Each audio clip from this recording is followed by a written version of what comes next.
He's showing us how to do this.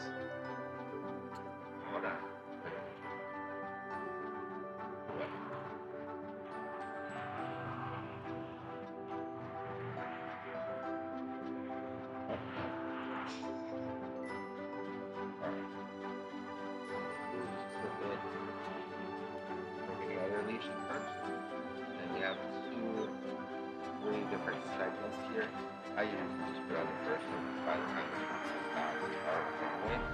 I wouldn't go too far back because then the latches wraps around here. Okay. We just need it kind of right in between this sweet spot here. So we found out he is much too used to, unfortunately, just pulling on his neck muscles. Right? So it's a lot easier for him to ignore that when he's excited. Also around the chest area too, probably from the hip and even my little harness where he used to go with me to the front legs here. Didn't really have any effect on him at all, but it's belly sensitive. Belly sensitive. It was kind of funny the first time. He like just lift up his legs when he starts pulling, and he'll do it a little bit every now and then when he gets too excited for the squirrels and starts hard pulling. So in this sense, it kind of corrects itself, right? Good boy, right? It really discourages him from continuing to pull because the harder he pulls, the more that it contracts in on itself. It squeezes his tummy. Is that harmful? And then, as long as like you're not purposefully doing it, right? He's doing it on his own force. Okay. Right? He's not gonna pull through something that is constantly like hurting him. Right? It's just meant to discourage him. Unlike because the choke chain and everything else are meant to do those things. Yeah. Because he just bypasses it, he can actually choke himself. Yeah. Right? This I find does not. Once he hits that threshold and it actually hurts him, he stops. Okay. Which is really good. Yeah. We still want to try to maintain really good habits though, like trying to keep leash nice and loose, and then only using that pressure when we need it, right? So either getting his attention to turn by doing verbals, or just using the leash kind of as a boundary so he knows when he's going to end it. Here. Yes. We want to still just do like pulse pressure as opposed to long, continuous pulls whenever possible, just as if you were using a slip. Okay. The same idea, it's just in a more sensitive area, so that way you shouldn't have to use as much force, which is really good. And then also it's self-correcting him too when he pulls and uses too much force. So it's kind of like a good win-win, but you'll want to just be mindful because he's sensitive to it, and we want to keep him sensitive to it, but you don't want to be just jerking him around on it all the time. Right. Or else he does run that risk of desensitizing himself to it again and getting used to it and the pressure. I think that'll definitely be a while, if at all possible for him, because it is uncomfortable when it is tight. You know, but we, as handlers, want to do our best to keep it loose for him as much as possible, helping him out through those situations like at the squirrels when, you know, he sees it, he's too excited, you know, we hold, let him give up, make some more space back, let him try again, release him when he's actually focused and redirect back on us, all those things. And this actually, good boy, it actually worked out pretty well because when we dropped him off, notice that when he doesn't feel that pressure, he actually wants to check back in more. And when this leash right now, you tell when there's no pressure on it, it's almost as if he doesn't have anything on it, right? And then it also helps to go back and like encourage him to like to know to either check in or to know that you know you might be too far away. So it kind of has that opposite effect. Whereas before he was like almost comforted when you were pulling because he knew that you were there, holding it back.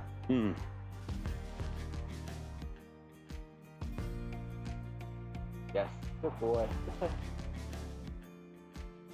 So we go from him ignoring and requiring a lot of force, a lot of tension on the leash to get a response, now to using and getting used to very little pressure on the leash. That makes sense.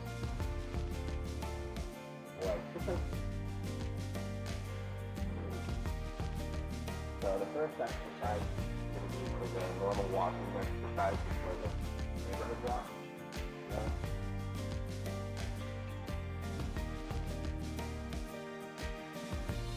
I usually like to use this supposed to hook onto here so that way it's a shorter lead. But on normal walks, when it's quiet and you have the space, the more leash that he has, the better that he seems to do.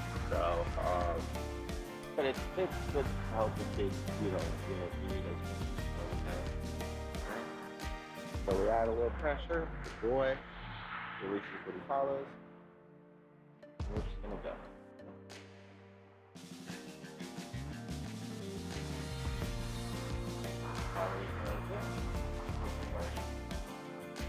You're going here through the course, have an idea of which way you want to go and what you want to do.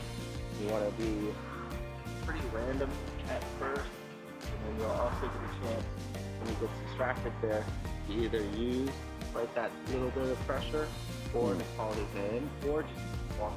What ends up happening in walking is that pressure keeps building, boy, and it'll help just naturally pull him away from whatever it was that action might. Start going left, go right, boy.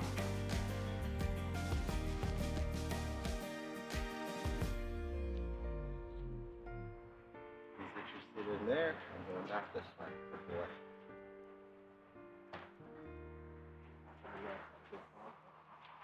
Boy, this way. And eventually you get it to the point where it's kind of following you. Focusing on where you're going and what you're doing. Definitely a little bit distracted now with his brother and everything else going on. That's good to actually work through the sounds of the kids there, right? Good boy. Good boy. Good. So you can see how when you need that pressure, just apply it, and then when he starts going with you, just let it go again. It's nice and loose. All right, go ahead and give it a shot. And then if you want, you can also call him to you. Okay. Give him the treats and all that.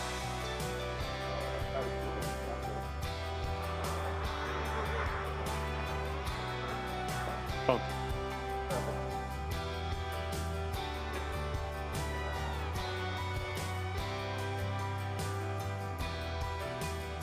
Come.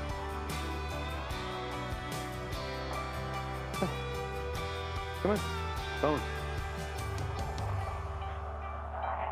Let's go.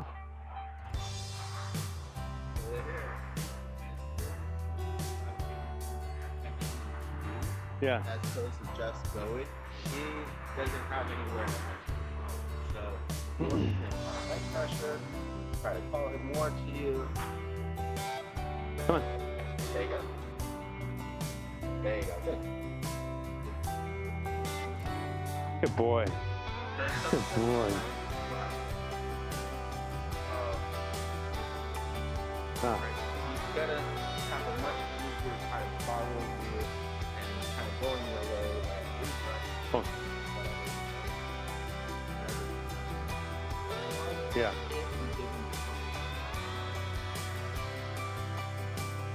Phone.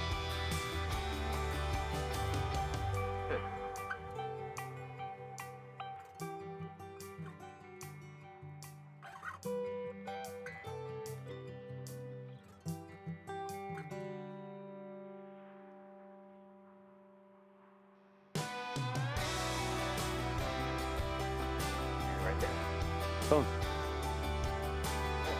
So when he does stop and look at you, that's your mark moment.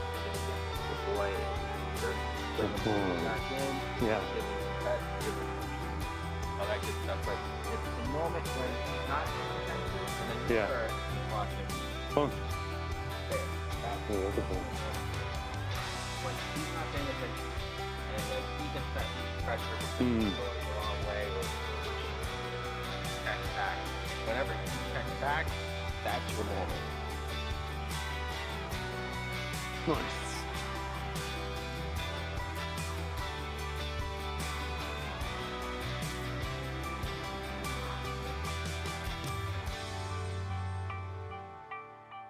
Bones.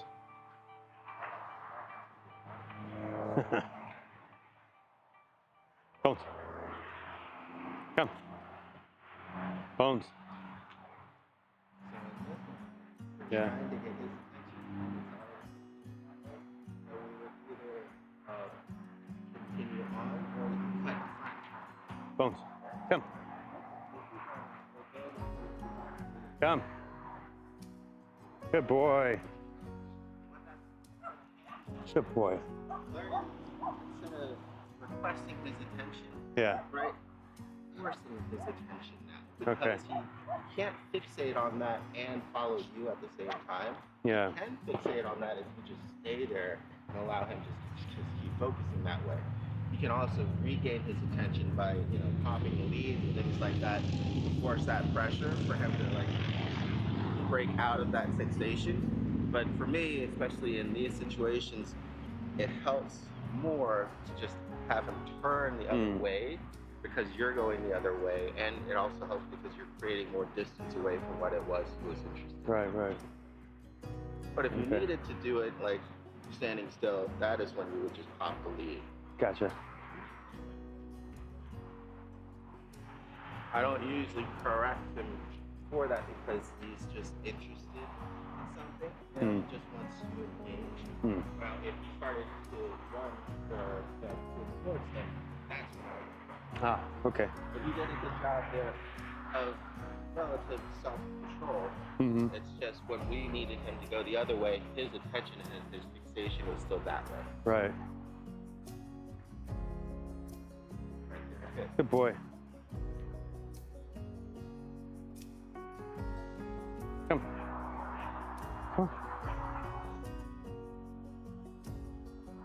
Another good shorter leash exercise is to stop and go. Start with you here, move along, and then either before or right as you're stopping, he stops as well, and then you start, he starts. Okay. So then, come here. There you go. Right. And this just helps with him being. Good job. Good job. Back. Do it again. Good job. Very Good job, buddy. That's Yum, the goal, yum, is yum. for him to just eventually be paying so much attention to you because now he's closer to you that he recognizes that you stopped. Sometimes if you need the leash pressure, there you go, you got it. Good job, buddy. Nice.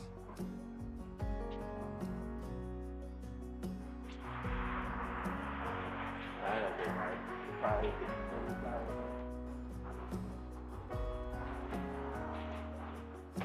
you get a chance to watch the Stay and Like free fall? No, not yet. Sorry? Our internet data was not very good, so we couldn't watch everything. So what we'll do is we'll ask you to come on up here and have a sit and wait for a treat, and then we'll have you slowly back up the way. So once he gets up there, go ahead and ask him to sit and wait for you for a treat. We'll want to Okay. get his attention. Bones. Stand focused on this. Stay. Now before you go too far, go ahead and come back in. Okay. Hang out with him for a bit, give him a treat for staying. Hey, buddy. And now, as you move away, then watch close attention to him to see if he stays or whatnot with you. Okay. Wait. Now, before you get too far, go ahead and call him to you. Bones. Come. Bones. Come. Come on around this way. Bones. Come. There you go. Yeah. Good boy. That was something we noticed when we were practicing with him. I think it's because he sinks down and he's got a little bit of that metal bar there. And he's just a little apprehensive, but yeah, that's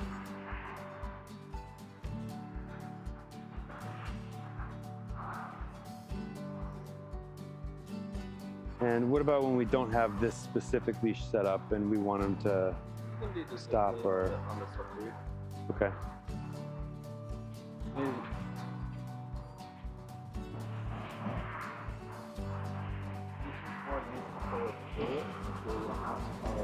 By even more sudden pressure if necessary.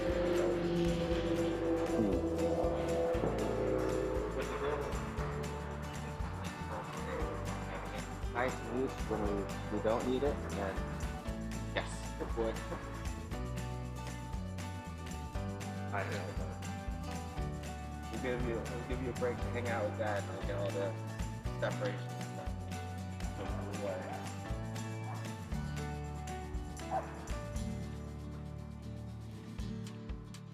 Nice and loose. Good.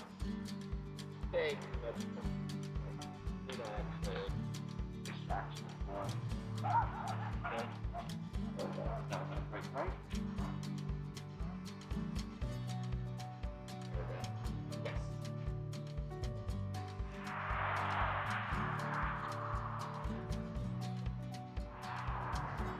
Going back in? Okay. Just put his dad back in the car. Okay. Sorry. Come on, buddy. Come back up. Up.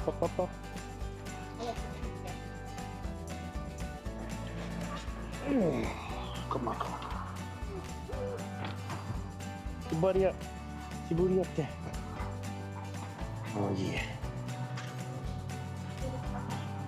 Yeah.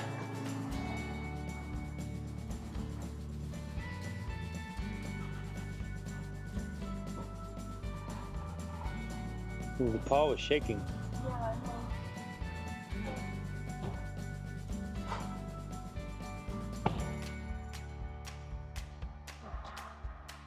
Watch your paw. Relax, honey. Stay there. Son? Later.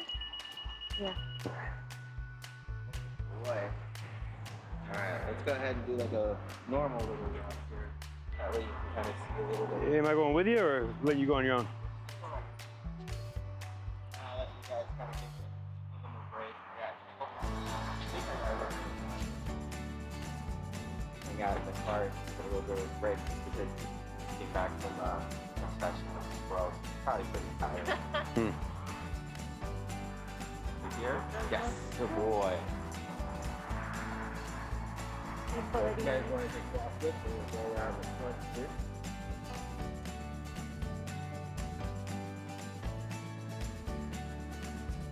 We don't need the lead. Now we do.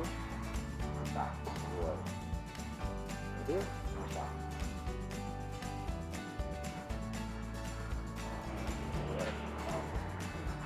Yes, this way.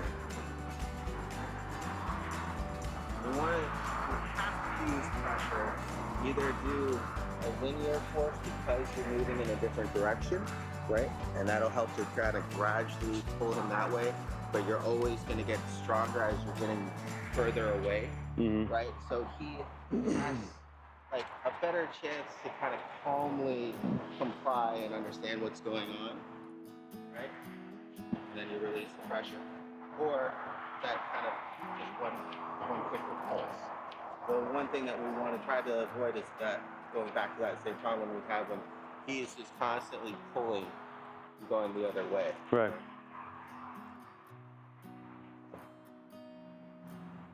So when we're all going the same way and it's nice and loose, we wanted to go that way with mom, on the sidewalk here.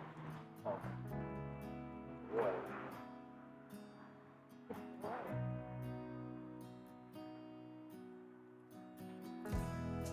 I want to do that.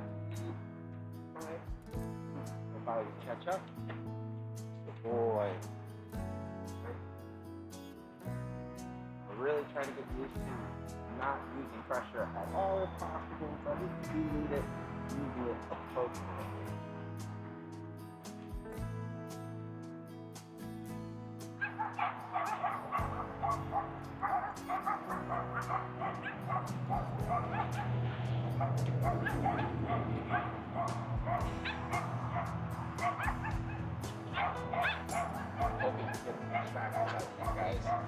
That way I can help show you how I would pull him away from it. Kind of like with Zoe there. He was disaffected. Oh boy, eating rats. He loves eating rats.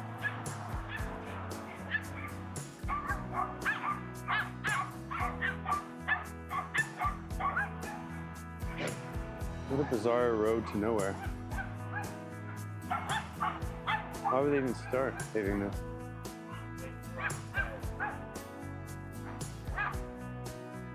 Starting to get a little bit fixated.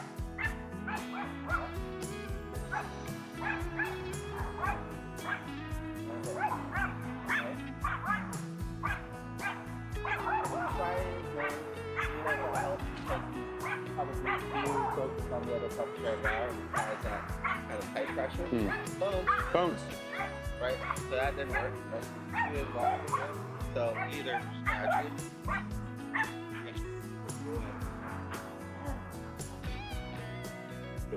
or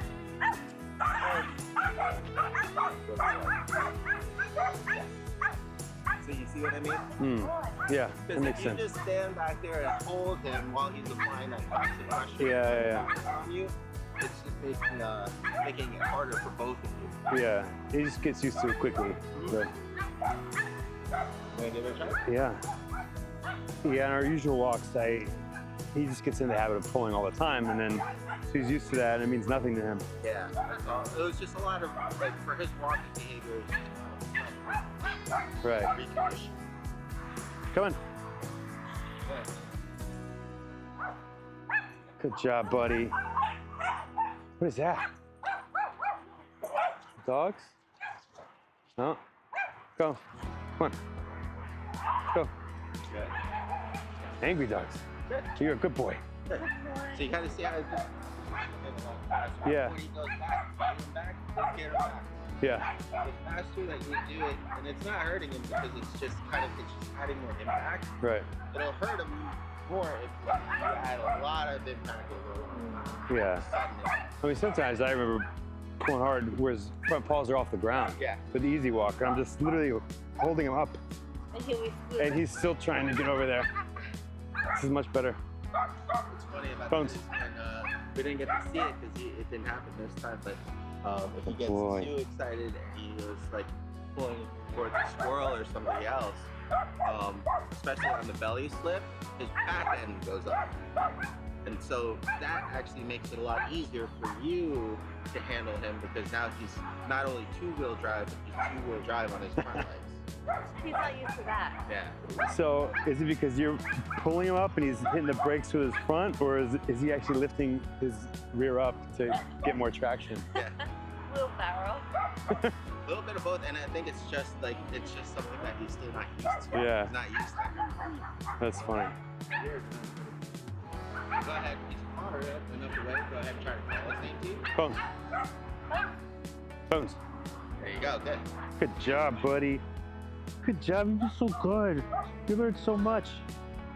And that's how you can tell if you're gonna use pressure or not too. Because he's doing good. He's staying there. He's interested. He's doing their thoughts. And now you want to just keep walking down the shoulder. And then Come on. or nothing but watch what happens. And then just keep walking. And there.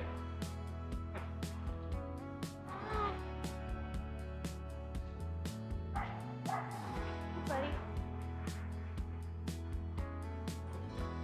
When I see Good boy. somebody see this seesaw, I give him an opportunity to respond back with his name, and then if he didn't, I would just turn and then go back and forth again. So it's Okay. Bones.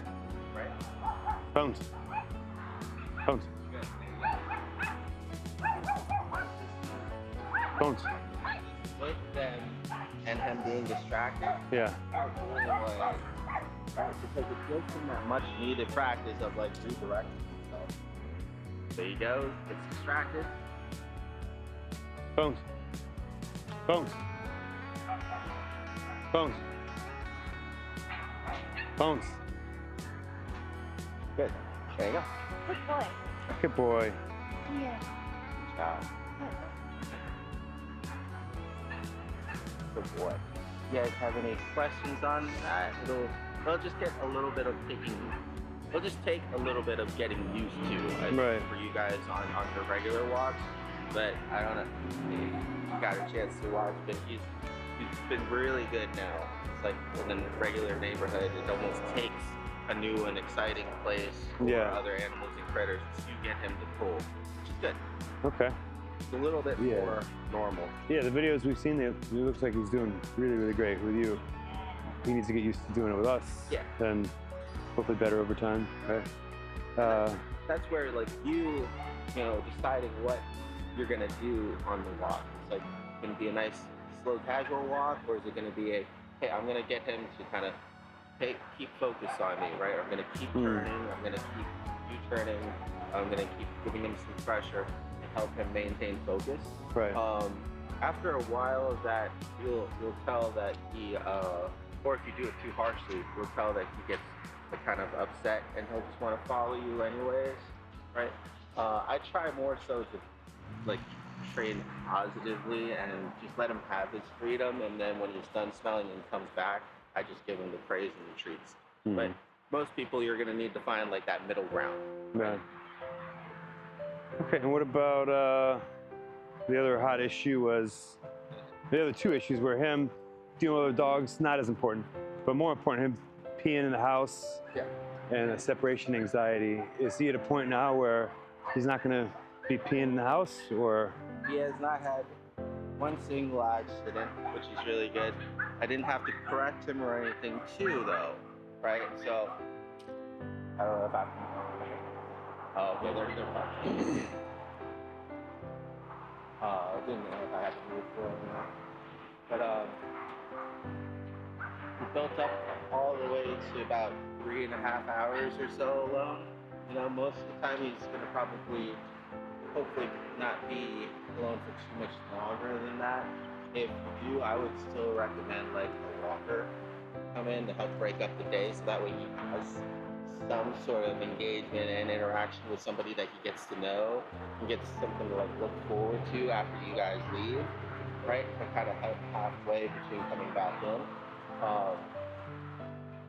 And then even more recently, we've had like 0 signs of separation anxiety when we've had like the last bits were like much longer, much more tiring sessions, like with the squirrels.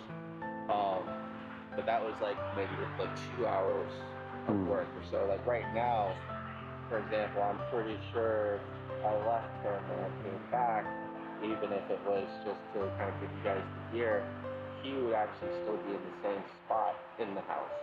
He wouldn't have moved, he wouldn't have gotten up to cry when I was leaving, any of those things. So like just the point of him ready to rest and relax and isn't concerned about where you guys are going and what you guys are doing. And trying to find that balance for him. He seems to do well with minimum like half an hour to an hour of just exercise, leash work, because leash work is really good because you're getting the physical exercise, but he's also getting like the mental exercise and having to focus and follow you and everything. So that one's really good, and that works well for about 2 hours or so. Okay. He still gets upset, gets antsy, but you know, he settles down faster.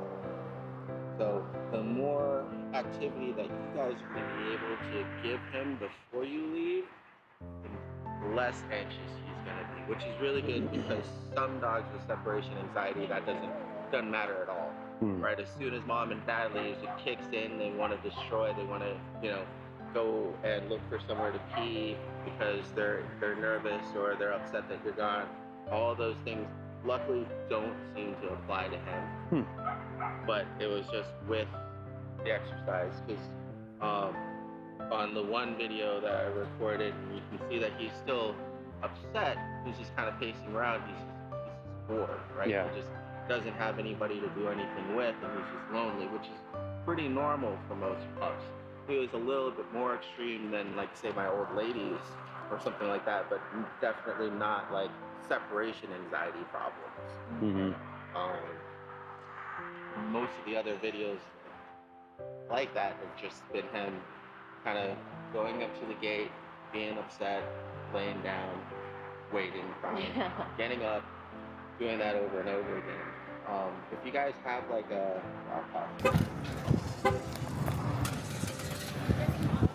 No.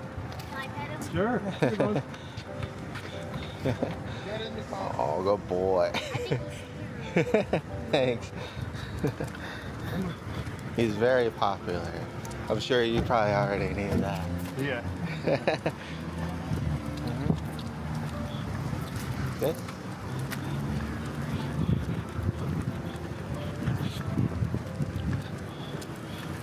So walking around here.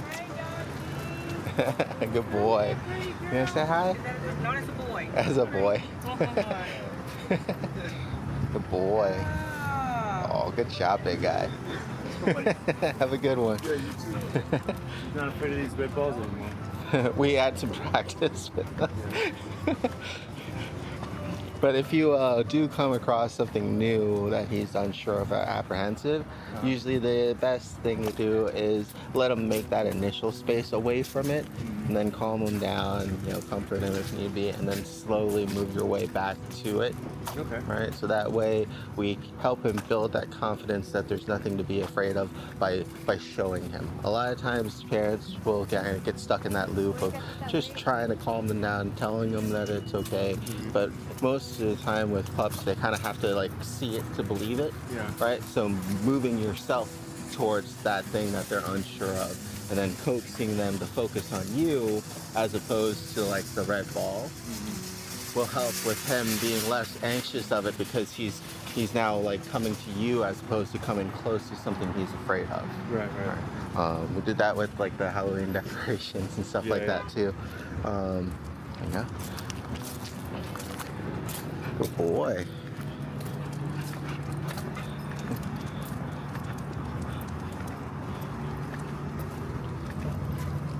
Good. So when he's about to run out of lead, you have those two options of either just turning and going and letting the leash pressure go, or calling his name and then, hey, letting him know that you're about to turn. Oh. Perfect. There you go. Boy. Good.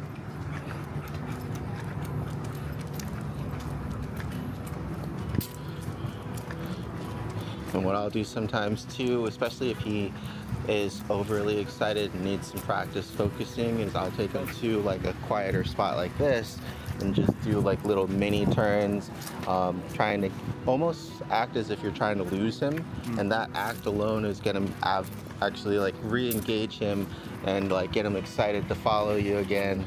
Boy. Get him to pay attention. Yeah.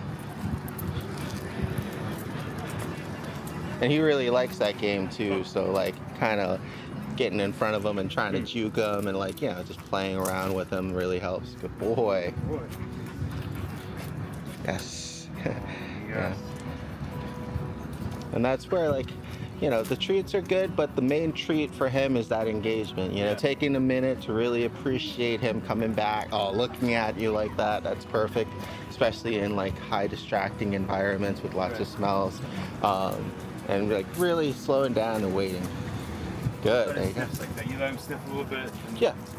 Just depends on, like I said, what your goal is. If your goal is to let him have like a bit of a freedom walk, get used to a new area like we did with the woods and the squirrels, like that's more of a priority. But if your goal is to get him to kind of walk nicely with you and tune him up to that, then that would be your priority. Okay. You can have shifting priorities on what you want and need. You just want to think about what you want to do beforehand, so that way you're not trying to do too much all at once, right? Like if I'm going to be working with him, especially with the squirrels, I'm not going to be too involved on like his leash manners, right? Because I want him to kind of focus on desensitizing himself to the squirrels and redirecting back to me, getting used to stopping and waiting and then releasing and running after the squirrels, like just building his patience more than anything else, right? Because that's what a lot of pups need when we've kind of done everything for them, right? He's gotten a lot better. You can tell he's always antsy and wants something to do. It's a good thing, right? But you almost want to keep him engaged, because if you're not the one keeping him engaged, that's when he just starts to wander and drift and find something else to do. Good boy. So even him just staying still there and crying but still staying with you, I'd go ahead and give that a praise and treats and then be like, okay, now let's go, right? Okay. Good boy. It's been so quick. Let's continue. You do any training with like stop and wait? I mean, I guess we did run through that earlier. Yeah. And you can even do it on your walks too, or is that just something you do in the house? Oh no, I do that on the walks too, but I try to do it like organically, like when just crossing the street, for example. That way it gives you more of a reason to do it as well, right? Okay. Like, hey, wait, let me actually check both sides. Okay, now let's go, so right? You can learn also that that's important. Mm-hmm. Okay, Bones, stop, wait. Because just regular stop and goes when you're walking on the sidewalk is good. Thank you. But this, like, real world practice, right? Because it then gives you that real world, hey, he has to stop because if he breaks that weight, you know, he's going to run into a car kind of deal, right? It'll allow you to naturally dial in the amount of pressure and urgency, you know, that you need depending on the situation, as opposed to just, you know, making it up as you go. Right. It all makes sense too. It's usually easier to do things organically. It's good for him too because he gets out and about and gets some exercise, gets used to new places. Sure. Good boy. Trying to lead the walkies. There you go. Usually I do let him do that, you know, because the walk is for him, right? Thanks. It's said to be for us, both of you, yeah. But you're right, yeah. I think that's the way I've looked at it. It's like, which way do you want to go? Yeah. All right, lead the way, dude. So and like, he gets used to that. No, and if that's the thing, then that's fine. You know, so long as you're keeping an eye out to help guide him when he's about to go the wrong way or do the wrong thing. That's all. Well, and then that's when I would use the leash pressure. But he needs, you know, the boss says, even on a walk like that, I think. So, you know, we'll do it your way. That makes more sense. Instead of just kind of haphazardly letting him meander and take that alpha position. Yeah, there's no problem with him, like, on our freedom walks, right? It's I call it a freedom walk because he's kind of free to smell as long as he wants, but he's not free to pull me, right? If he finds a scent too far ahead, that's when he has to wait for me, or I'll institute like the practices again, so that way he doesn't pull to get to what he wants is the thing. But it's a freedom walk because I've planned out a general course or a general direction, and so long as he doesn't pull, then he's free to come along with me and explore whatever's along the way. Oh boy.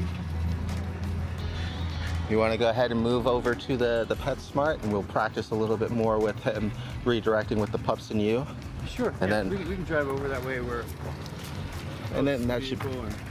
And then that should be pretty much it. Maybe you should participate too. Yeah. I got the dog bed too. If you want to have him just kind of sit down, there's a bench right by the PetSmart entrance too. Okay. It's up to him. If he wants to stay in the car, that's fine. We'll probably be able to get parking close enough. I think he's got a little overheated. Oh. So he's struggling. Yeah, something that I always try to keep in mind is if you're having a hard time with something, using time and space as your ally, right? So if it's too hard for him to kind of peel his attention away from the dogs as they're coming in and out of the store, to move further away until it's really easy for him to refocus on you again. Okay. And then once he's listening to you well and you kind of warmed him up, then move a little bit closer and then do it again until you're at that point where he's seen dogs come and go and you're almost already right by the door, right? And you're able to get his attention back. Okay. It's usually not too hard, but the more excited he is, the more that you're gonna have to like redirect him and like have him re-engage with you.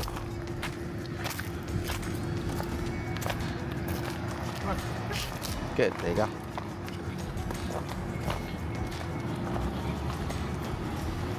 Dude, I've never seen this outside of it. Yeah, it's unfortunate because it gets pretty gross because not everybody always picks up, but it's a good idea. Yeah, in theory. Yeah. This is clean enough. We have one of these on the roof of an apartment I was in, which is nice, and they did clean it pretty well. Oh, that's good. Come on, buddy. Had a client in DC that didn't have that, so we had to do some artificial turf for her out in the her patio. Yeah. Good, there you go. Yep, and just keep going.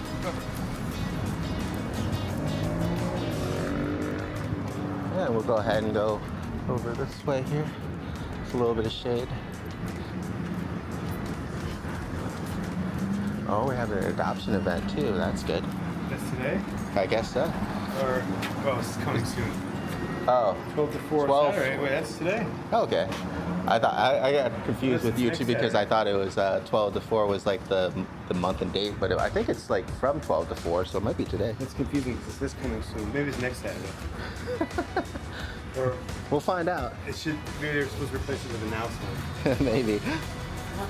There you go. Everybody would love to see something so they do. Yeah, we can always switch out. Right, so there's your first opportunity. Yeah, come on. Good job. Good. You did it. Good. You have car sirens, you have dogs and stuff. Good, there you go. And that's one of those times, if you are able to get his attention, do your best to like really milk it. And that'll also help with him just kind of quickly ping-ponging back to what he was distracted with, right?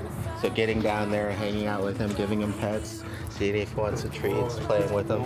So here's another opportunity. Good dog. Very good. Good. Come. Yes. Boy. Good.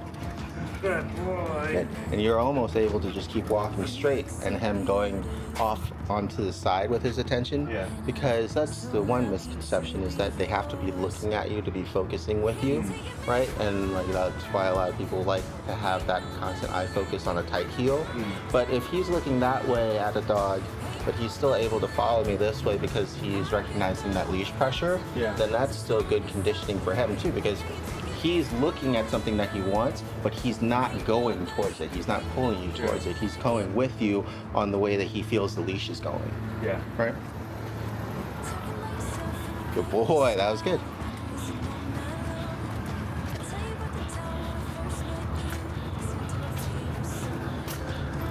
We'll do a couple more here, and then we'll go in with the pups. You ever get so used to giving your dogs positive words of affirmation that you start talking to clients that way, you don't realize it? Hopefully not. Hopefully not. I know what I usually do a lot of times. Hey, how you doing again? I know a lot of times, especially right after potty training, I'll still be like, oh, good boy. You know, and even though like he's potty trained and my like old ladies are potty trained, I'm like, oh, good potty. I was like, you don't really need to hear that, but okay, you know. All right, let's go back again. Good boy. There we go. Now your goal is to see what he's focusing on. There you go. Good boy. Let's go ahead and go in the store now, and what you'll want to do is the same thing but have less leash, right? We'll still want to try to keep it loose, but we'll have to shorten it up a little bit. There you go, good. So the goal is to still have it loose unless you need the pressure, but now he just can't drift off as far. Okay. And then you'll just want to try to plot your course, really think about where you want to go and what you want to do. There you go, good. Boy. Good boy, look at that. Now, while he's kind of going with you along the trail that you've laid out, so you're kind of be guiding him somewhere.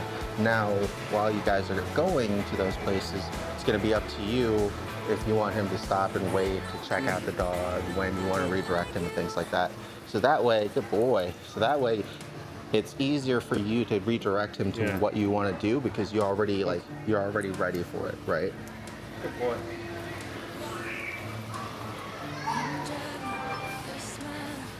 A lot of distraction up here. Yep.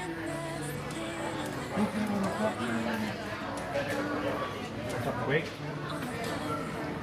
Oh, wait. Good?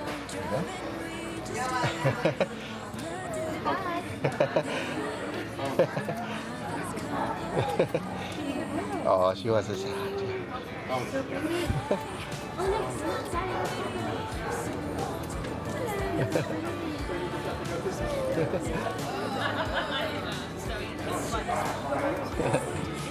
Good, a little bit, right? So you kind of got caught up in that requesting phase, request, because also I feel like if you did try to keep going, you might have pulled him into the kids, right? Yeah, and I wanted him to do it on his own. After a while, it was like, okay, he's... Right. Yeah. And sometimes that's what ends up causing less of a here we'll go this way, right?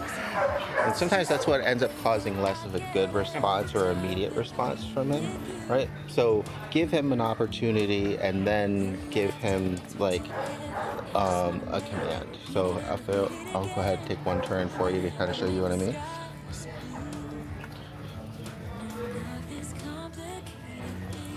Boy. Yes. Good boy. Yes, good boy.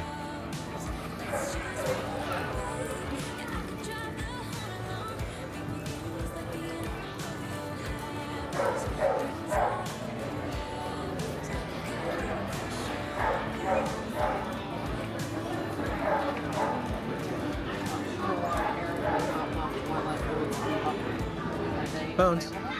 Good boy. Come on. A little less distracted there because I think the lady also had a cute couch.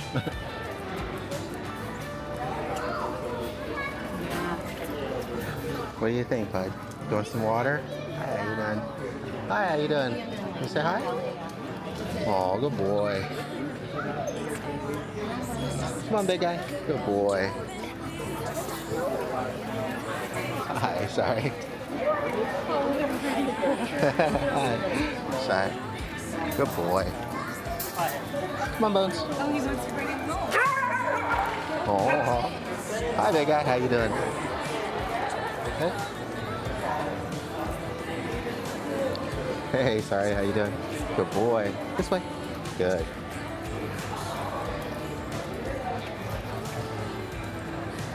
Yes. Yeah, Bones. Uh-oh. No, no, no, no, no, no, no. You thirsty, bud?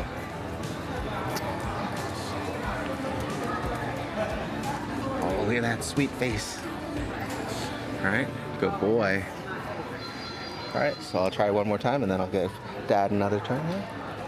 Aw. What do you think, bud? Your new best friend? No? Yes, sir, okay. Yeah. Oh. And you will want a body slam. Oh, She's- wow. She wants to be queen. Aw. Oh, you hear that, bud? It might be good for you. Good job. Come on, Bones. Good boy. Good boy. All right. So in these higher distracting situations, I almost don't even give a request. It's just almost more like an encouragement or letting him know that, oh, it's time to go. Yeah. We're not like, hey, Bones, it's time to go. Like, no, Bones, it's time to go. Makes sense. But just shortening it up a little bit. You can still give him an opportunity to respond by like recognizing what's going on with the leash pressure. Is he complying to it or is he not? So if he's complying to it, then you can just release that pressure and he just walks with you. If he's not, then definitely just keep going with the pressure, right? So that way he doesn't learn to just be able to ignore the request or the command or whatever signal that you're giving him. Yeah. Okay.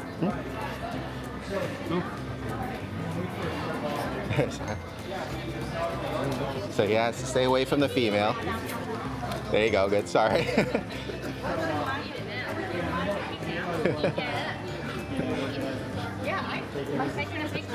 We'll go all the way around.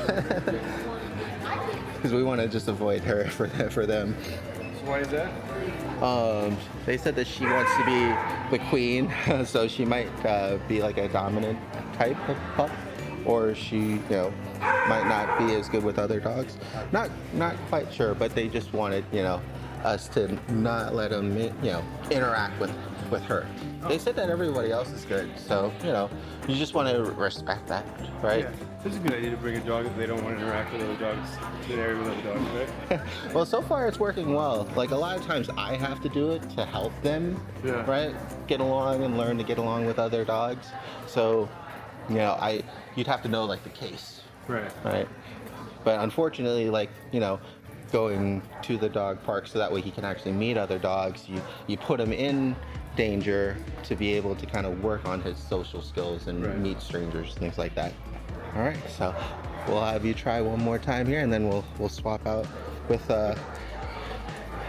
your wife, so that way she can. She's feeling a little bit unwell from the ride, I guess. She may not want to. Okay.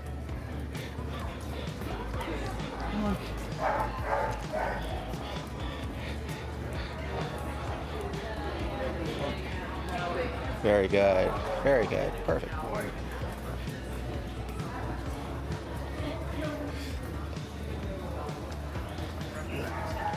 want the bat or do you want the string? Jesus. Okay.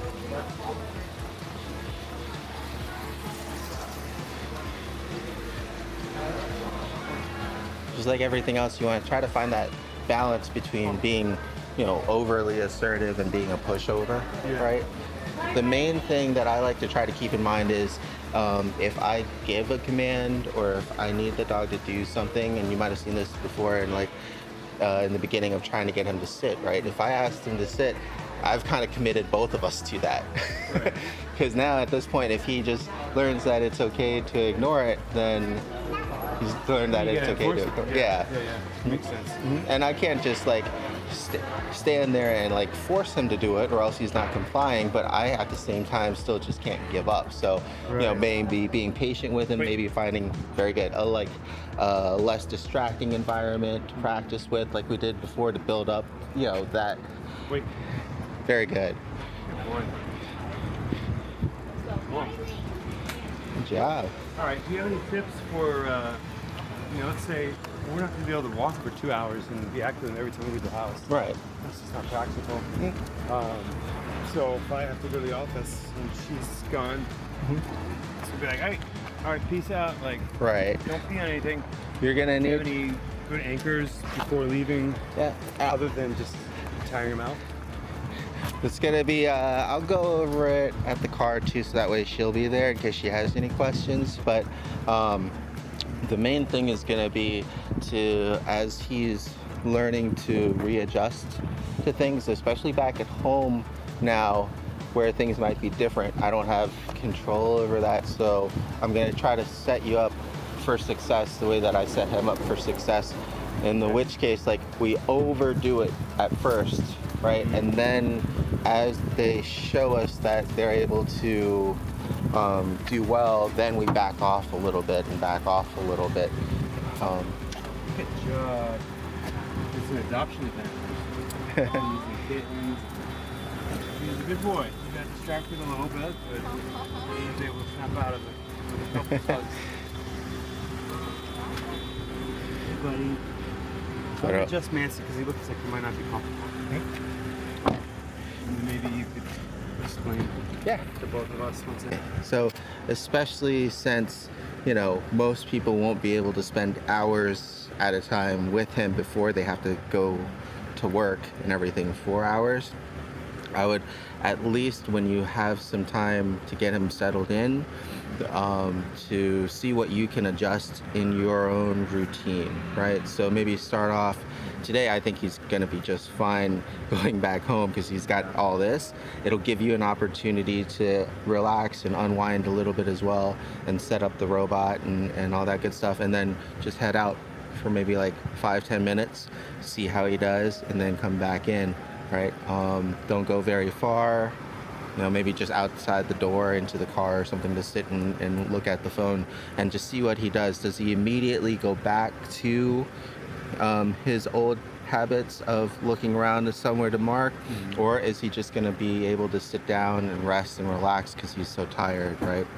How often does he get up to cry, things like that? Just be really observant for those few minutes, and then go back in, give him and yourself both a break, and then maybe an hour later try again once he's almost kind of reset, and then leave.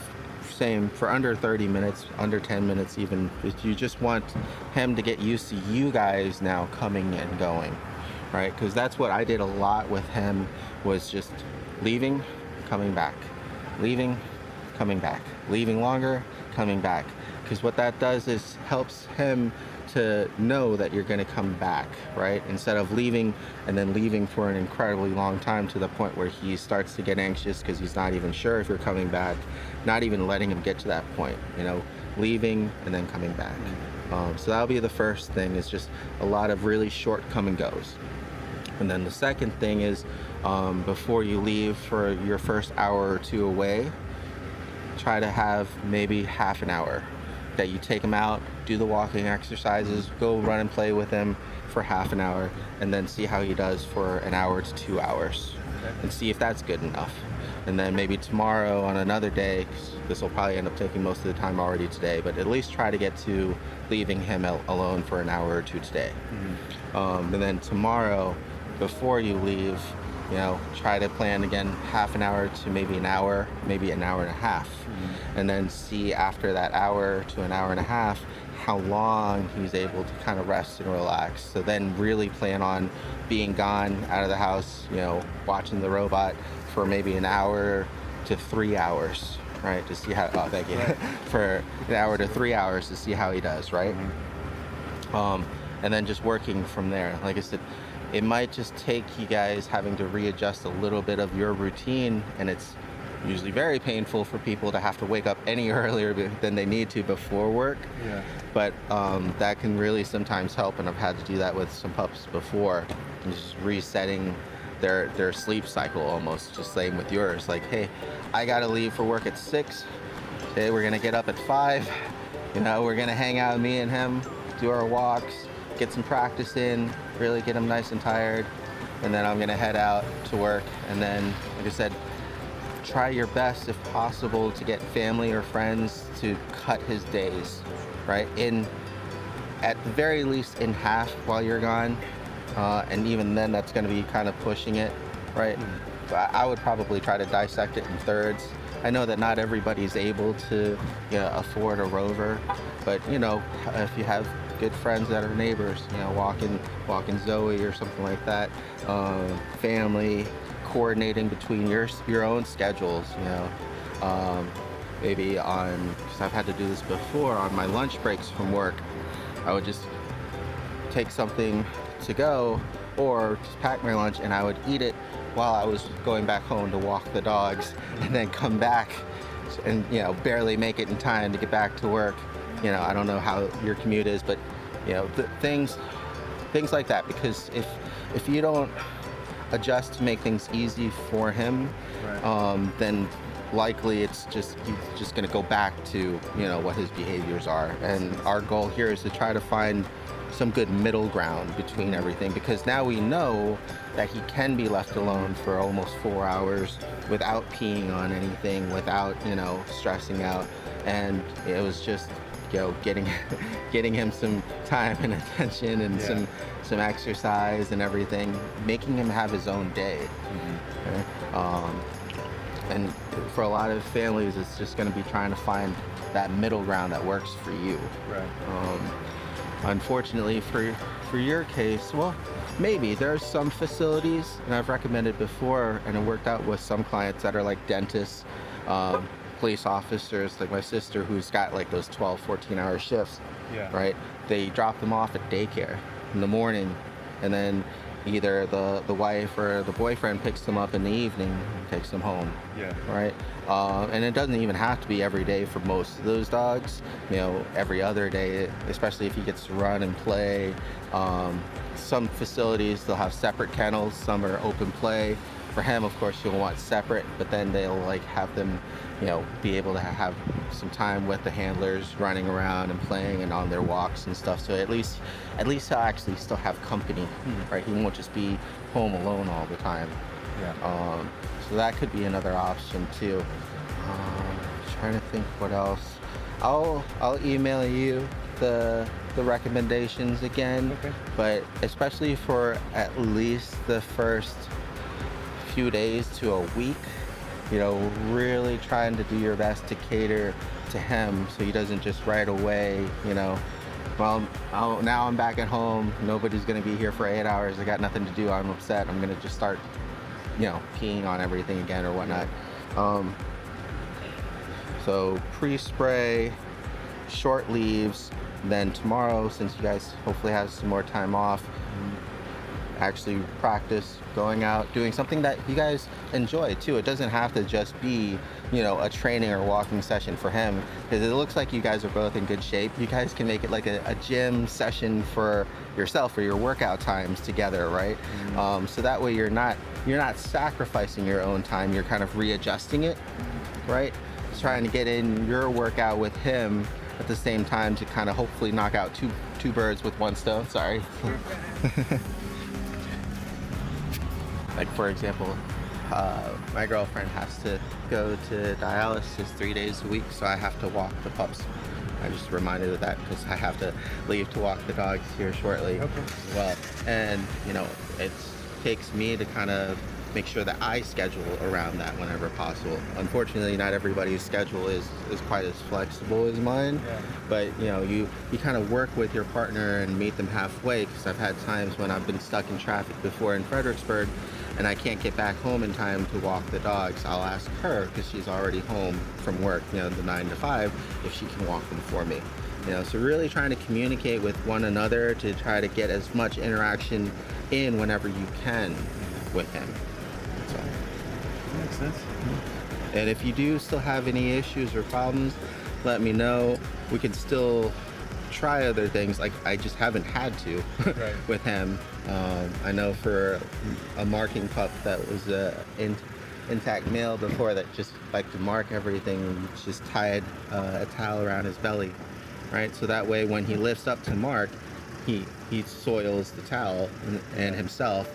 And at least it discourages him to not mark anything, and it doesn't spread that scent anywhere. Right? Hopefully you guys won't need that, but like I said, go home, try your best to implement everything that we've had here. Hopefully he'll be interested in the ball. At least the robot will give you a heads up on things. If you have like a way to video call him, I know what my clients have done before too, is just leaving, if you both have a phone, just leaving one phone at home and doing like a FaceTime or a duo call with your partner's phone. So that way you guys can still see him and interact with him, even when you're out and about too, if you need to. It's a good cheap way of doing it, but like Amazon's Echo is like on sale for like $50 or something. So You got enough extra like old phones you could figure something, MacGyver something. yeah. Even what I've done before, just repositioning my laptop and just dialing into my own like Zoom meeting from there. Okay. Yeah, there's always other options. Do you guys have any questions? Yeah, we'll probably keep him in the cage anyway. Most of the time we're gone because of Manson. Because they once got in a fight. Yeah. We're gone, and Manson can, I think don't perceive him to be being offensive when he wasn't, and it was not good. So, is keeping him in a cage going to be deleterious to any of the work that you've done? Or is it... It just might make him more anxious just because he can't move around. He's more confined. But it shouldn't be anything. It just makes them experience the possibility of being more negative. Like he's had the option to go in and out of the crates at our place without any problems, and he does it for meal times without any issue. So he's, it's not like he's opposed to it. But if you guys want, you can follow me back. I'll give you my my playpen that you guys can use, so that way you can at least maybe section off a larger part further in for. So that's what I do with puppies when I potty train, is I have a large playpen, and then I have their crate in that playpen with their bed, and then like a separate potty area and their toys and stuff. Sorry. Okay. She's going from her old puppy, so we'll use that one. Perfect. Okay. Yeah. And if you need more space, you can, like I said, just let me know. I'll meet you halfway, and you can borrow mine. You can connect the two together or something. Because depending on like the size of the playpen, it still might be pretty tight for him. Yeah. But yeah, no, that's it. That's good.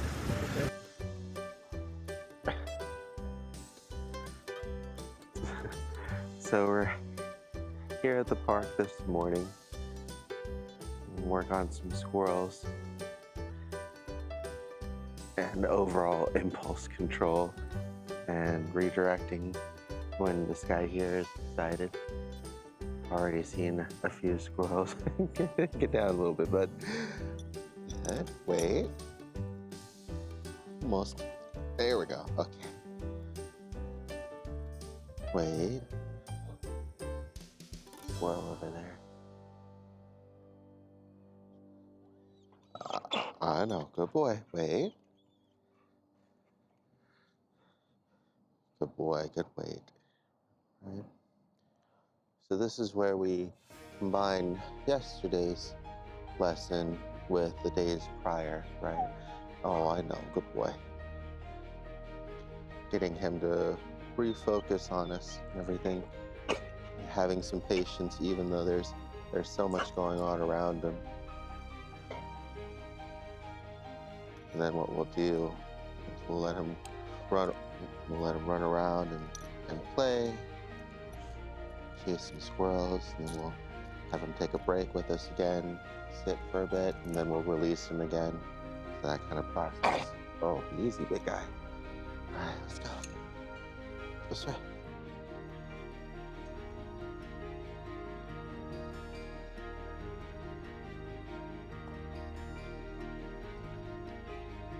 Oh, look, found a rock.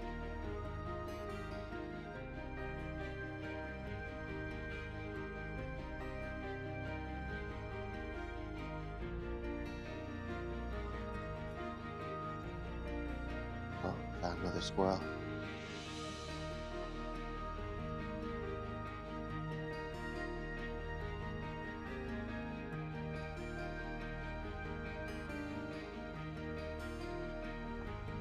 Go towards this one over here. Wait. Good boy. Easy. Good. I know.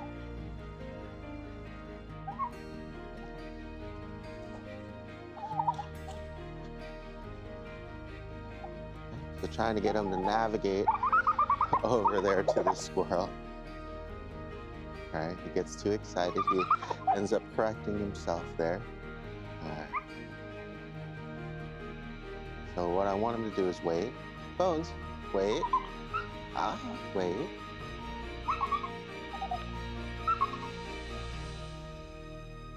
I'm waiting for him to disengage. Check back. Bones, wait. Oh, got another squirrel. Oh no, that's just people coming out. And then once he does get, yes, good boy. Once he does calm down enough to check back like he did for a second there, then I'll go ahead and release him to play. So we'll try one more time.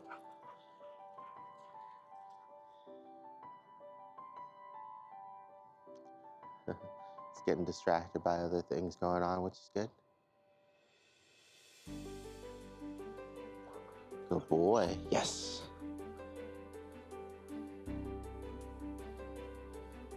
Good. So now that he's calming down a little bit more, I'm going to want a little bit more time and focused attention from him, and then I'll release. Good boy. There we go. That's what we're waiting for. Good boy. Okay, go ahead.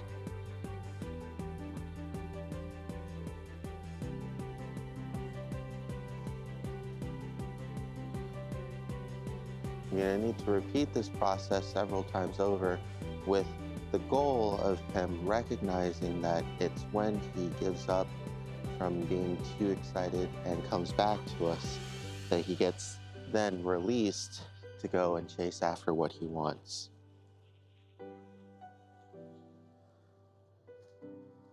Oh, hold on. We're gonna pause for a bit. Now that we are able to take care of that, good boy. What? Oh, what?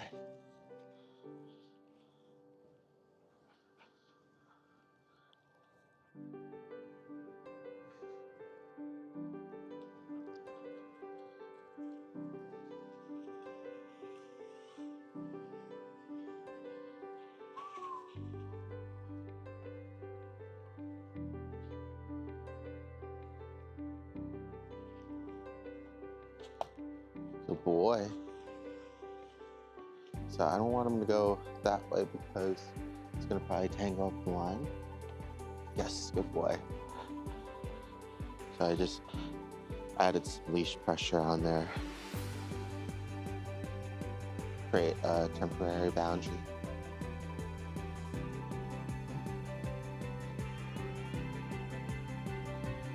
So now that we got to go and run off to a squirrel, I'm gonna get him to reset here with me. Okay, hello. Good boy. Would prefer the placement mat, but this works too. He's excited, and we want this definitely kind of engagement and attention. Good boy. Good boy. What do you think? You see any? Huh? You see any? You see the gentleman over there with a metal detector, which is pretty cool. What do you think, bud? What do you think? I'm getting antsy. There's gotta be more around here somewhere. Oh, I heard one. Oh.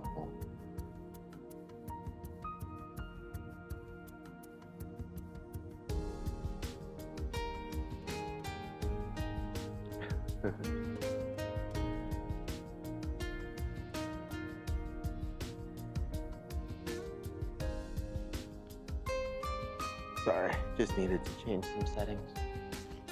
Good boy. So now that he's kind of calmed down and sat with us for a bit here, I'll either release him and we'll walk around, or I'll wait until we find a squirrel for him to be interested in, wait for him to refocus, and then release him.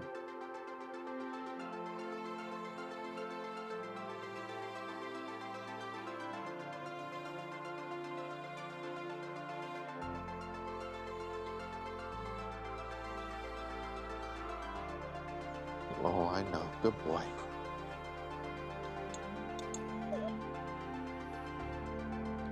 Okay, let's go.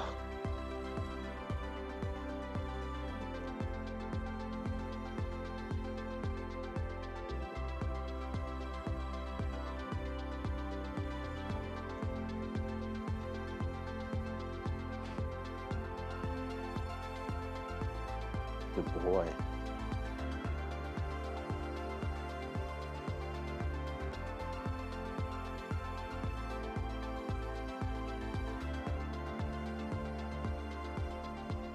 Oh, found one.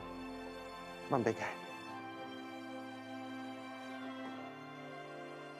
Easy. Easy. Boy.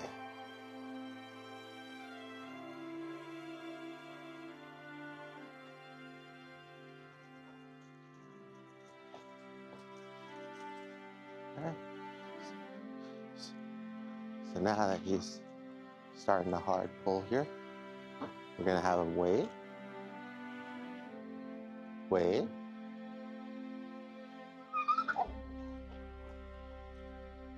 Wait. Okay. Now that he's almost waiting on his own, wait, bud. There's a car coming too. I don't think he'd run out that way, but just waiting for them to pass.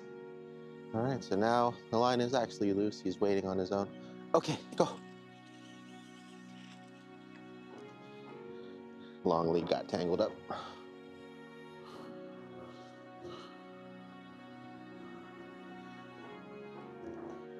Where'd it go, bud? Did it go up the tree? Yep, went up the tree. There he goes.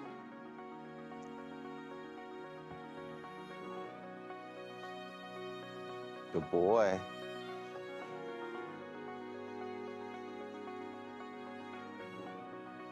I don't want him to just freely chase squirrels out in the open, right? Because I don't want him to actually catch one if possible. That's also why I'm waiting a little bit longer for them to get either really close to or right next to or on a tree before releasing them. I know that that way they can just go straight up the tree. It'll be safe for him, and he can just do some treeing for a bit. Get that excitement out. Good boy. All right.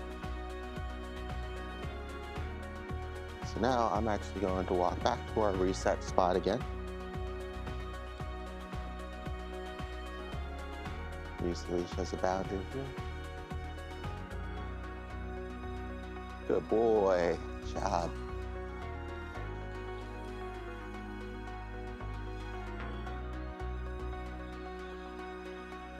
Okay. I'm gonna go ahead and go forward and then to the right so that way we don't get caught up in these trees. It's a good area because there's definitely a good bit of clearing, but there are definitely plenty still opportunities to get tangled up if you're not careful. Come on, Bones, come. Oh, good boy. Good boy, good listen. Good boy. You want a treat? Oh, good boy. Good boy, good girl. All right.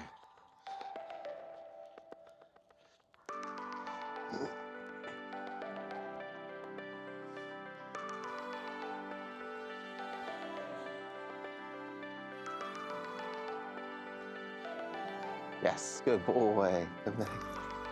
Hey, good guy. Oh, hi. Hello, welcome back. Welcome back.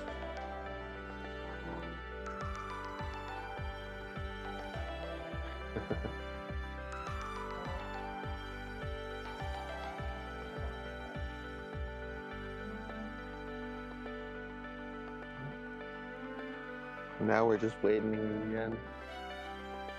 I think I see one over this way. You ready? You ready? Oh, that's a big smile. That's a big smile. You gotta get a picture of your big smile for your parents.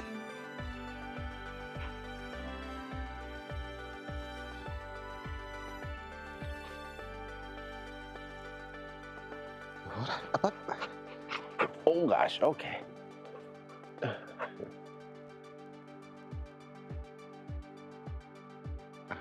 It's gonna be hard to take a picture of you like this, big guy. Okay.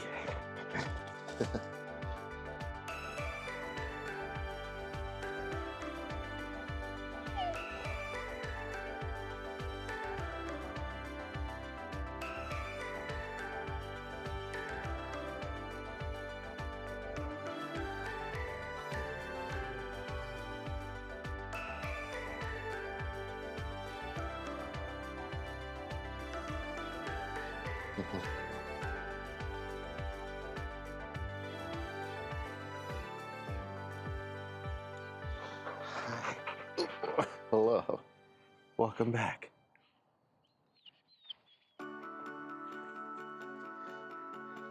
Okay. Wait. I know. Wait.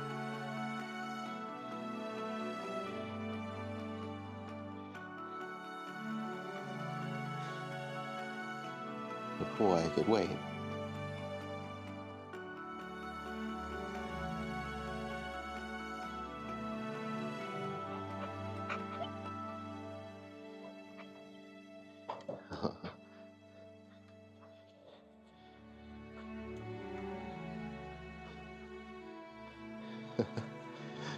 Hold on, big guys. Just waiting around for another good opportunity with the squirrel here.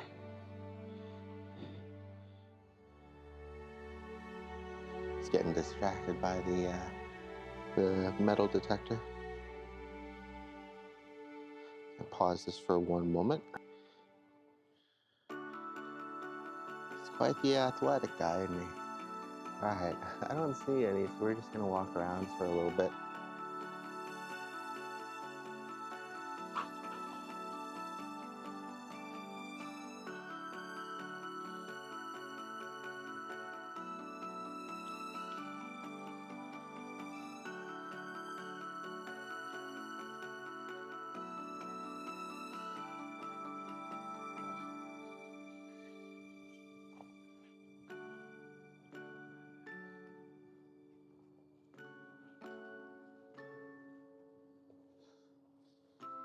Good boy. Good job. Come here, big guy. Good boy.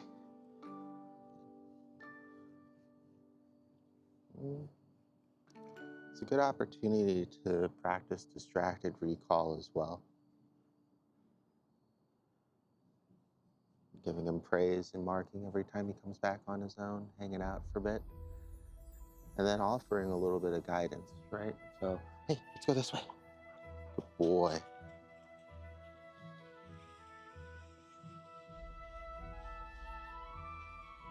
So I'm gonna try not to let us get tangled up in those trees over there. So calling him back over this way. Good boy. This way. Good boy.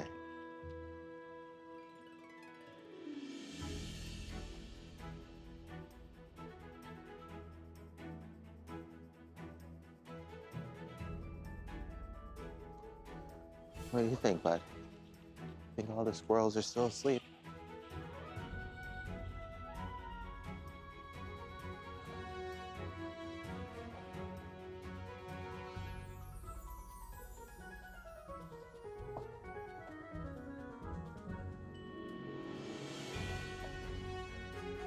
Okay. Gotta have them hit that end of the line.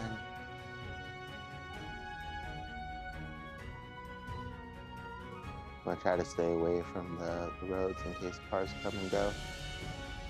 Good boy. Come on, this way.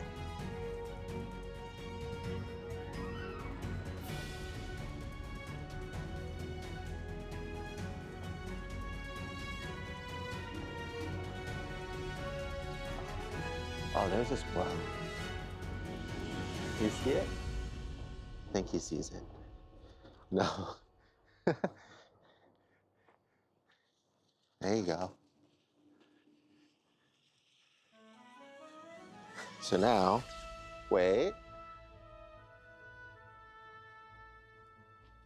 Good boy. Good job. Good job. Okay, let's go get it. Let's go.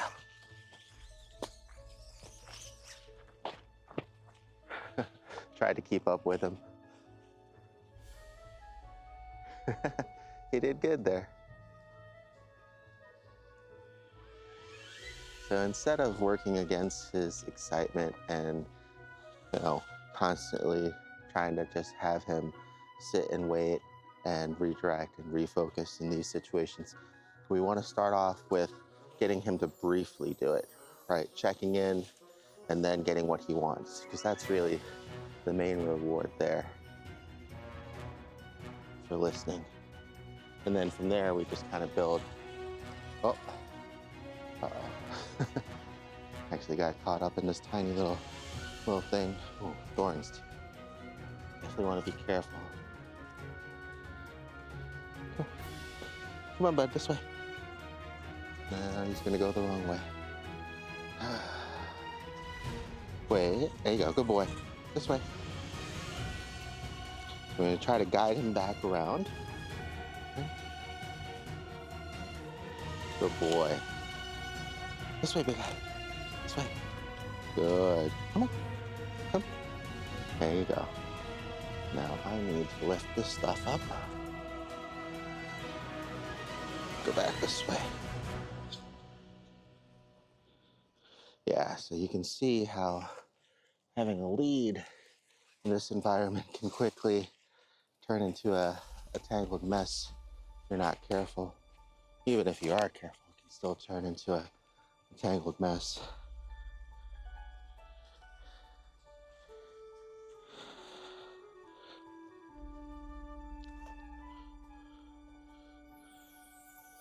Good boy.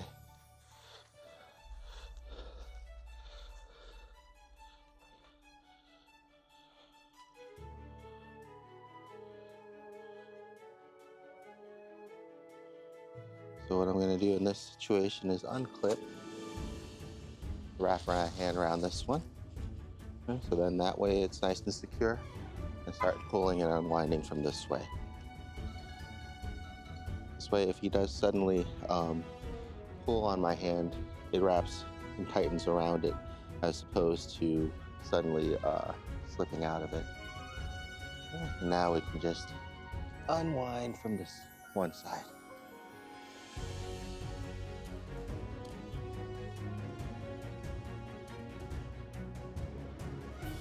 This would also be easier if you had two hands. I don't have anywhere to put down this camera right now. Oh. I have to pardon the delay. I'm just gonna go ahead and pause here and then resume after we get untangled. Good boy. All right, so unfortunately that took way longer than I wanted, so we're gonna do our best to keep him from tangling himself up again. Bones, this way. Good boy.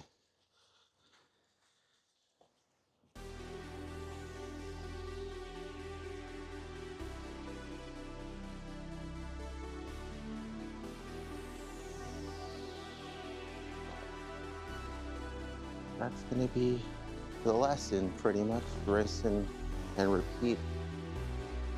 Out here, getting him some good exercise while desensitizing him to squirrels, while practicing his impulse control, throwing in some recall, throwing in some follow, because you could also, of course, just shorten the leash and walk him around as well.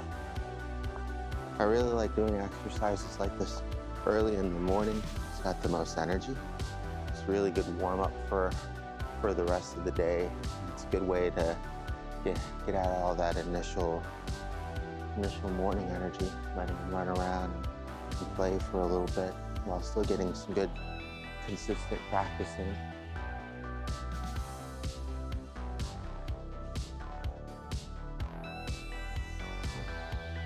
Fortunately, don't want him to be on the playground or equipment. I'm gonna pause by stepping on the lead back here. And I'm gonna recall him back in. Bones, this way. Good boy. Good job. Okay, we got some kids coming by for the playground. So I'm gonna try to move them back over to our spot here. Good boy. It's good to have like a central location or a base to kind of get him used to returning to.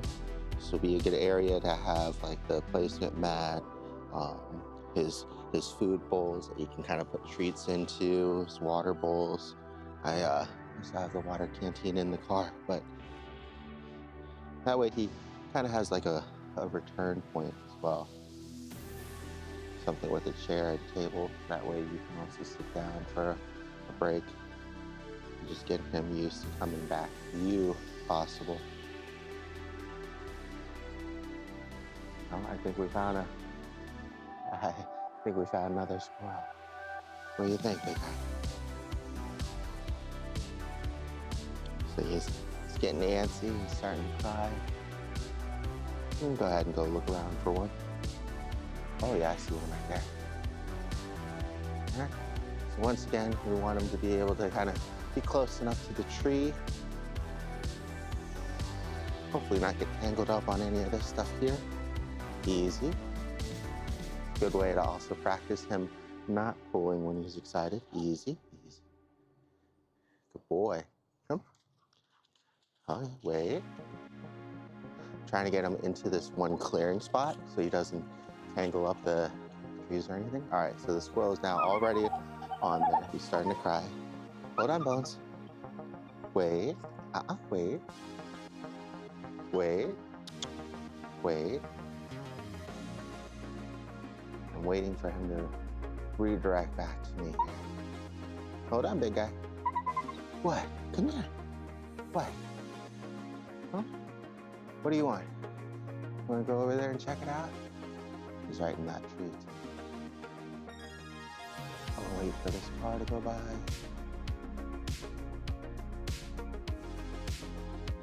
I want him to check in on me. He's got a nice loose lead, but his focus is still only on the squirrel.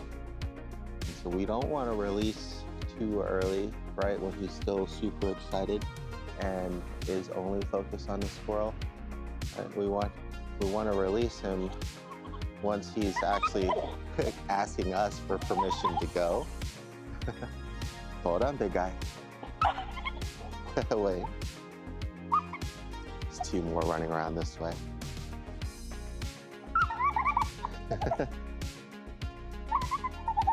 Oh, okay.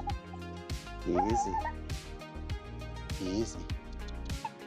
Wait. Wait.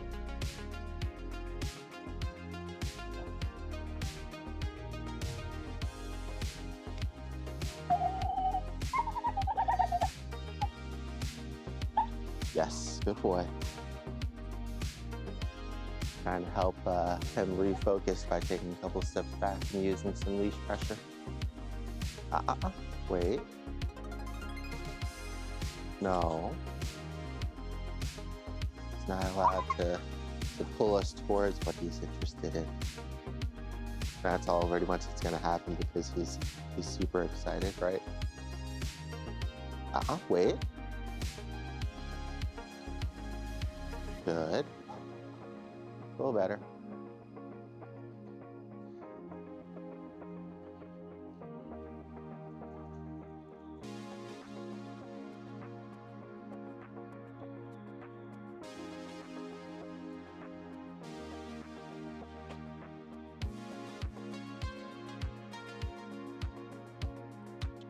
Come here. Good boy. Wait. Good boy. Good wait. Okay, go ahead. There we go. Overshot the squirrels. I think thought they kept going that way, but they actually went up the tree here. I want the leash to get caught up in a little spike up here. Yeah, he's caught. You want to be very careful of things that could also catch and tear the leash while you're out. All right.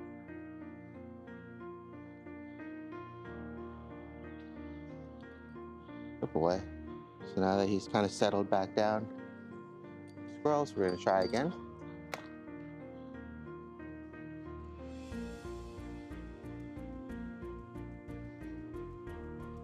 And sometimes he just won't be able to engage if he's not, if he hasn't calmed down or redirected.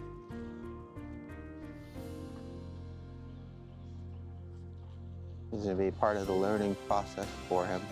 But the thing that will really kind of help bridge that connection for him is if we can get him to just redirect his focus momentarily and then release him to get what he wants.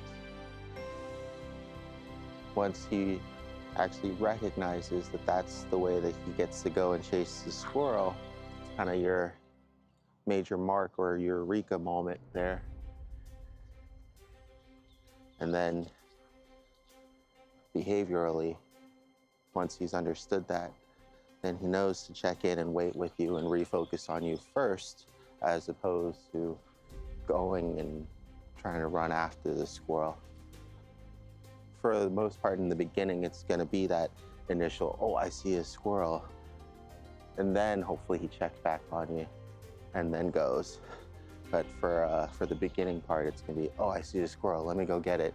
Then you have the leash pressure, letting him know that that boundary is there, him wondering why he can't get it, then looking around for you for guidance, and then you releasing him, showing him how he's able to get it.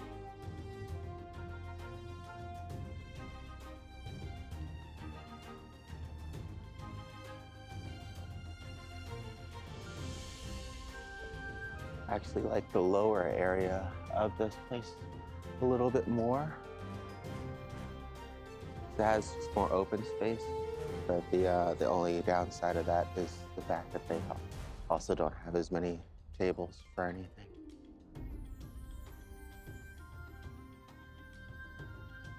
All right.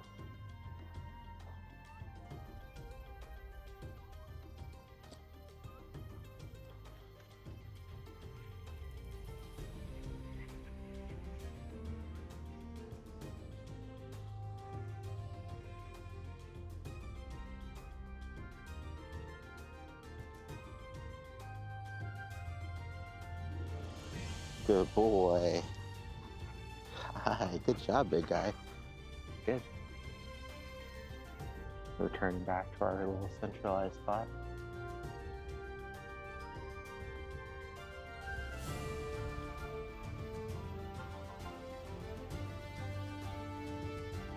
Go ahead and pause this until we find another squirrel. All right, so went ahead and gave him a water break. Put away the placement mat because we weren't really using it this time around. And now we're going to be walking around trying to find some squirrels before we have to head out here.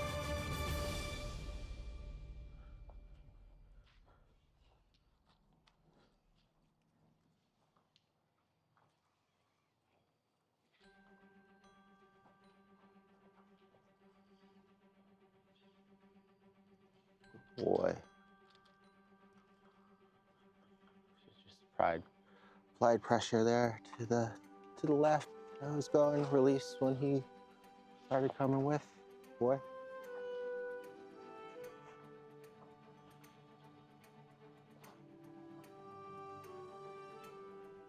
There are stairs here. Oh, hey there. Gonna check out the bottom level, see if we can find any squirrels there.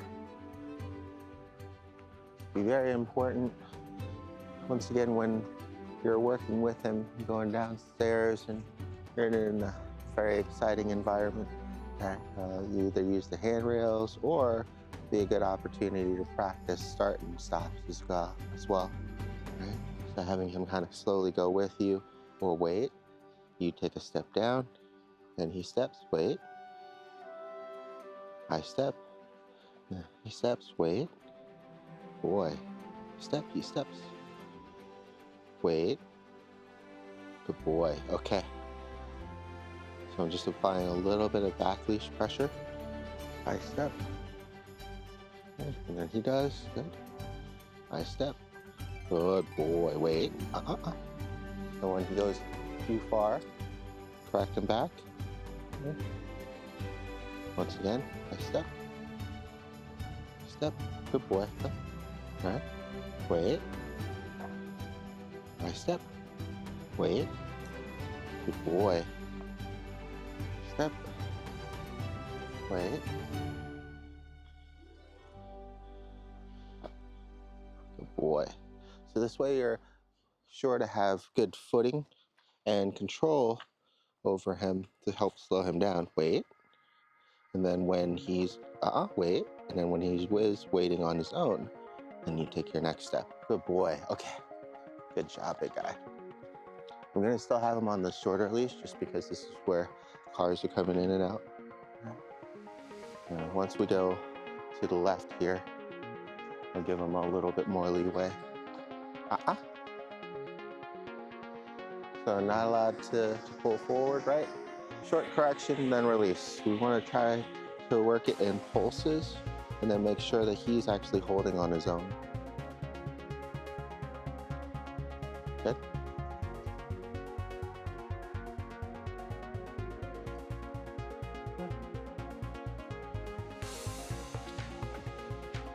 So now I'm going to try to just get him to follow me. Come on, Bones.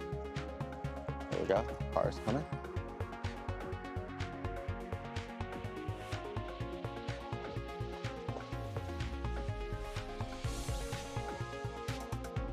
All right. So we couldn't see anything around there, but we had him nicely secured on the line to ourselves. Definitely don't want him just jumping down that ledge there. unfortunately, even if there is a squirrel down there, we can't release for him to run after it. We're already out of lead. So in this situation, what I would do is practice recall. Bones, come. Come. Good boy. Good job, big guy. So I know in that kind of situation, a verbal command, especially from this distance, might not have been enough. So just combined it at the same time with a little bit of leash pressure. Good boy. All right, this way, big guy. Come on. Come on, Bones. Good boy.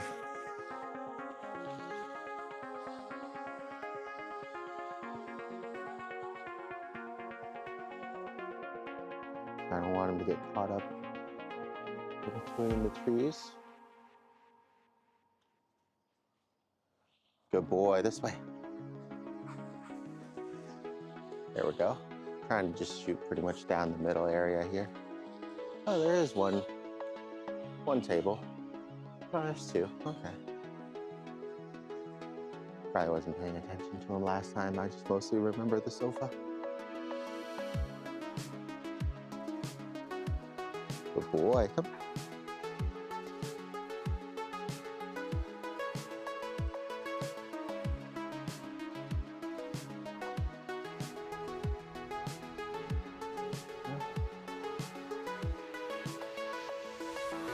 Unfortunately, no luck outside of that one that I think he chased into the creek there.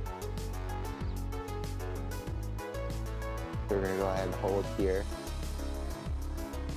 And do one more recall, and then head back home so that way he can get cleaned up and get ready to see his dad. Oh, there is a squirrel, but it's now all the way up there on the other side where we were climbing that tree.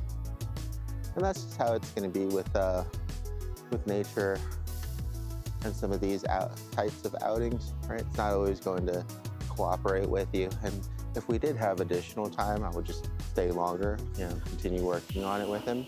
But unfortunately today we've got other priorities. So we'll go ahead and try to get him back in here for a, oh wait, good boy. Good job, good sit. Good boy.